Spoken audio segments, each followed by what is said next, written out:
Assalamualaikum warahmatullahi wabarakatuh. Alhamdulillahi rabbil alamin. Wabihi nasta'in ala umuri dunya waddin. Allahumma salli ala sayyidina Muhammad wa ala alihi wa sahbihi ajma'in, amma ba'd. Rabbi syarah li sadri wa yassir li amri wahlul 'uqdatam min lisani yafqahu qawli. Para pecinta zikir, pecinta salawat yang dirahmati Allah, kita lanjutkan pengajian pembahasan berkenaan satu kalimat yang sangat agung. Barang siapa mengawali doanya dengan kalimat ini, susunan asma Allah yang sangat agung ini, niscaya mustahil doanya tidak termakbul dengan wasilah agung daripada beberapa asma Allah ini. Di dalam kita berdoa kepada Allah Subhanahu wa Ta'ala, yang tentunya keinginan kita, doa kita akan termakbul, permintaan kita akan diterima oleh Allah Subhanahu wa Ta'ala, doa kita akan sampai ke hadirat Allah Subhanahu wa Ta'ala. Bahagian daripada syarat yaitu kita menjaga diri dari kemaksiatan-kemaksiatan, dan selanjutnya selalu istiqamah di dalam menjalankan perintah Allah Subhanahu wa Ta'ala.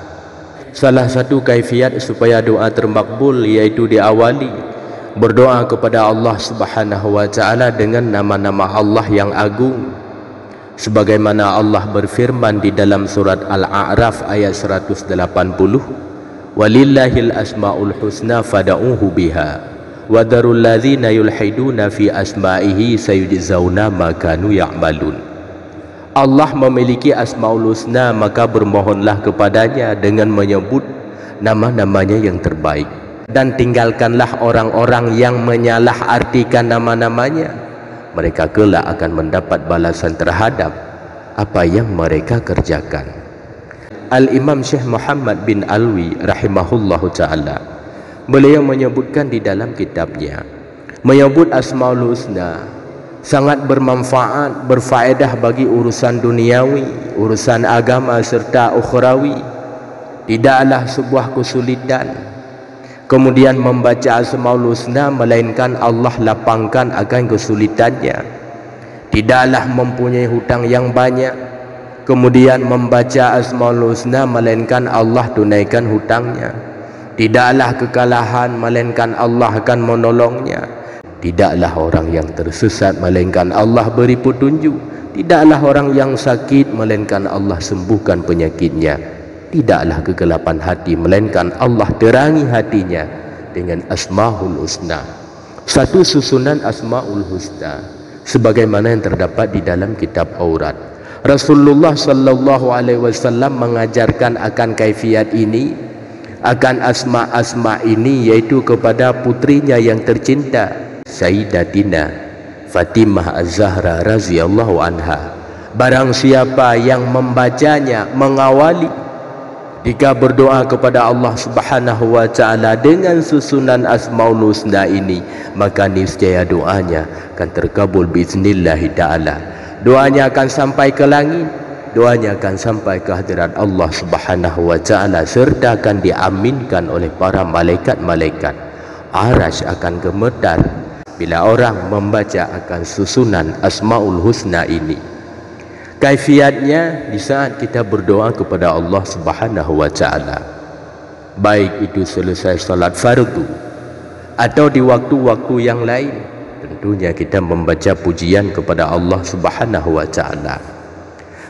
Selanjutnya membaca akan susunan asmaul husna ini, kemudian membaca salawat ala Nabi sallallahu alaihi wasallam dengan salawat yang kita kehendaki, karena salawat merupakan sayapnya doa. Seterusnya baru berdoa kepada Allah Subhanahu wa Ta'ala, mengadu kepada Allah Subhanahu wa Ta'ala apapun yang ingin kita adu. Selesai kita berdoa kepada Allah, kita tutup kembali dengan susunan asmaul husna ini. Selanjutnya ditutup kembali dengan membaca salawat ala Nabi sallallahu alaihi wasallam, dan ditutup doa dengan pujian kepada Allah Subhanahu wa Ta'ala. Susunan asmaul husna yang saya maksudkan sebagaimana yang terdapat di dalam kitab Allahumma ya awwalal awwalin wa ya akhiral akhirin wa ya dzal quwwatil matin wa ya rahimal masakin wa ya arhamar rahimin. Allahumma ya awwalal awwalin wa ya akhiral akhirin wa ya dzal quwwatil matin wa ya rahimal masakin wa ya arhamar rahimin.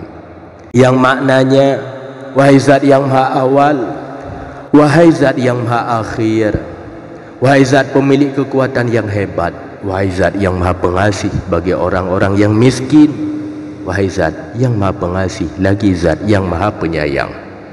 Ketika kita berdoa kepada Allah Subhanahu wa ta'ala, mengawali dengan pujian kepada Allah, misalnya dengan kalimat Alhamdulillahi Rabbil Alamin hamda yuwafi ni'amahu wa yukafi'u mazidah, kalimat pujian yang masyhur.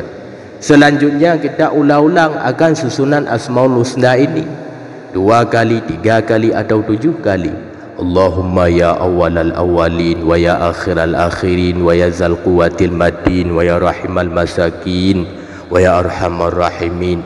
Ketika kita mengulang-ulang akan susunan Asmaul Husna ini, khusyuk, penuh tadarruk dan penuh ta'zim terhadap asma yang sedang kita baca.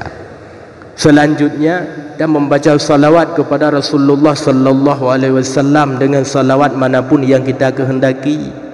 Membaca salawatnya 3 kali atau 7 kali, baru kita berdoa kepada Allah Subhanahu wa ta'ala. Setelah berdoa kepada Allah, kita baca kembali akan susunan Asmaul Husna ini. Allahumma ya awwalal awwalin wa ya akhiral akhirin wa ya dzal quwwatil matin wa ya rahimal masakin wa ya arhamar rahimin.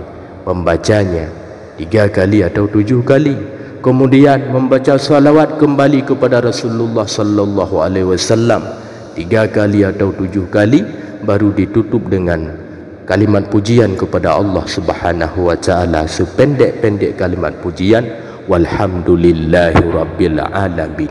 Inilah salah satu kaifiat berdoa kepada Allah Subhanahu wa ta'ala, supaya doa yang kita panjatkan langsung sampai ke hadirat Allah Subhanahu wa ta'ala, diaminkan oleh para malaikat-malaikat, dan insya Allah doa kita akan cepat termakbul. Amin ya rabbal alamin. Assalamualaikum warahmatullahi wabarakatuh.